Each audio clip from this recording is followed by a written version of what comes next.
Right. Okay, I understand. I hear what you're saying, and I hear that everywhere I go. And my point is this, if you don't mind me interjecting, because you've brought up a very good point. It's about moderation. Okay.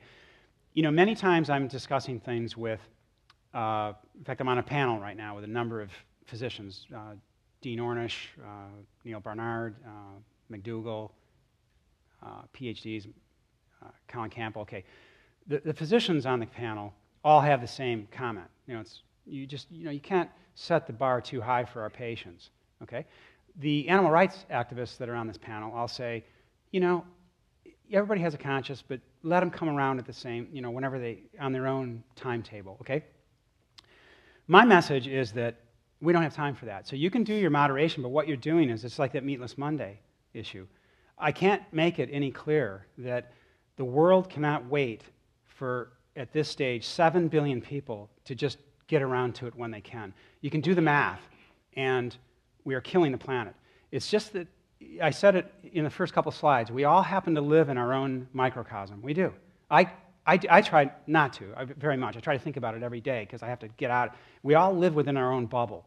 And most of us, the bubble that we live in does not take into account the devastation that's occurring elsewhere in the world, or how the world is how the planet is trying to accommodate all of our actions in terms of food choices. It's unsustainable. And I know you heard earlier that we are now on a path. It's taking 1.5 to 2 planets, 2 Earths, to sustain our moderation. So you see, I respect what you're doing as a human, but I'm here to tell you that's not going to cut it at all. So we have to start looking outside that. So I respect it. Everywhere I go, I discuss it with people just like you. I understand it. I have some people in not my immediate family that are the same way, and they've read my books, and they all have the same feeling.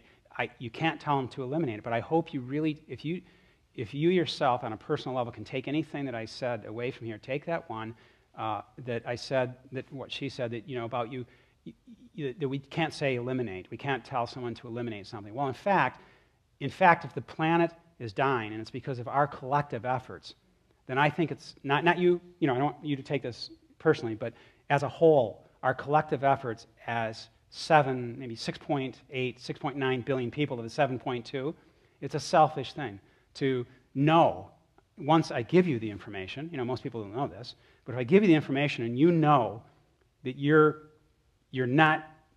food choices are not sustainable, then I think it becomes more of a selfish thing. And I don't know how else to say it, and I'm trying to be as kind as I can, but I'm here to try to give you the message that we have to start looking outside of ourselves. We have to start looking at future generations. We have to start looking at, when we're talking about farmed animals and animals that are, you know, being slaughtered and all that, well, it's a terrible thing. But it's also other animals. It's wild animals, you know, my father hits me with this all the time. I gave a little joke about him, but he thinks we're here on the planet to destroy everything because we're here as the sovereign, you know, species.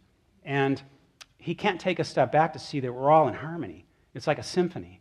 You start chopping down violins, what's Strauss's symphony going to sound like? It's not a symphony anymore. And it won't take very long before that symphony collapses. And that's what I'm trying to say. Thank you. All right. Thank you.